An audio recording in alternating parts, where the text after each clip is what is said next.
अखिलेश यादव के दोस्त कांग्रेस से नजदीकी बढ़ा रहे। तेलंगाना में कांग्रेस के समर्थन में रैली करने पहुंचे जयंत चौधरी। ऐसे में बड़ा सवाल, किसका खेल बिगाड़ेगी आरएलडी।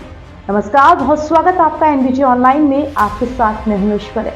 चुनाव की बयार है, कई राज्यों में विधानसभा चुनाव चल रहे हैं तो लोकसभा चुनावों का सबको इंतजार है। अखिलेश और जयंत एक साथ कई मंचों पर नजर आए हैं। 2021 के यूपी विधानसभा चुनाव भी इन लोगों ने साथ मिलकर लड़े थे, मगर अब लगता है दोस्ती कुछ फीकी सी हो रही है। मध्य प्रदेश चुनाव में कांग्रेस ने समाजवादी पार्टी को एक भी सीट नहीं दी।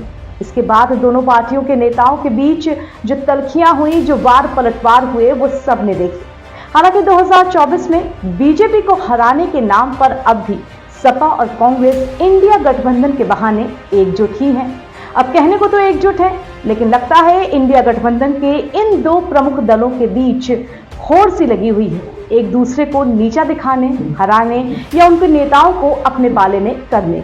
सपा प्रमुख अखिलेश यादव हाल ही में तमिलनाडु की राजधानी चेन्नई पहुंचे थे, जहां उन्होंने सीएम स्टर्लिन के साथ मिलकर मंडल के मसीहा और भारत के पूर्व प्रधानमंत्री विश्वनाथ प्रताप सिंह की प्रतिमा अनावरण समारोह में शिरकत की। लेकिन दूसरी तरफ जयंत चौधरी हैदराबाद पहुंच चुके थे, तेलंगाना की राजधानी हैदराबाद।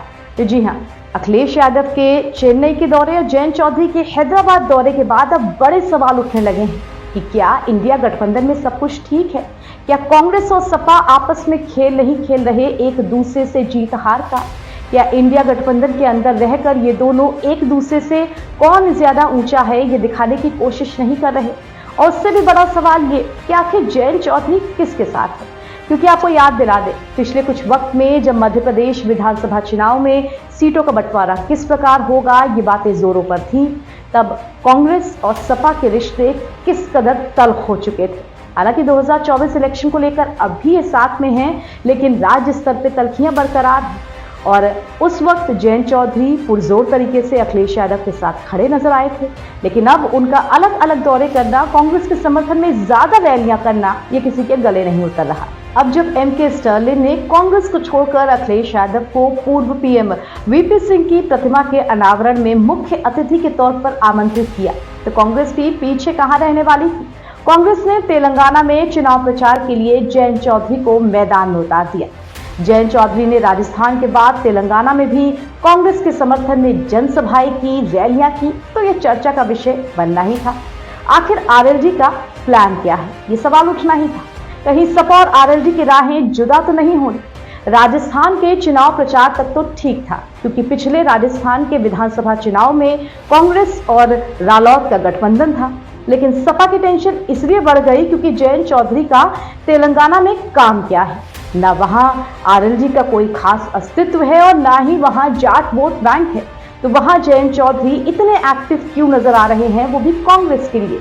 क्या जयंत और सपा के बीच की दूरियां बढ़ रही हैं, या ये कांग्रेस का कोई नया प्लान है सपा पर दबाव बनाने के लिए? कांग्रेस और समाजवादी पार्टी के बीच की हाल फिलहाल की ये तल्खियां किसी से छिपी नहीं है। ऐसे में एक के बाद एक, यानी कि राजस्थान के बाद तेलंगाना में कांग्रेस के पक्ष में जयंत चौधरी का इतना एक्टिवली चुनाव प्रचार करना, ये उत्तर प्रदेश में क्या किसी नए सियासी समीकरण को हवा देने की शुरुआत है?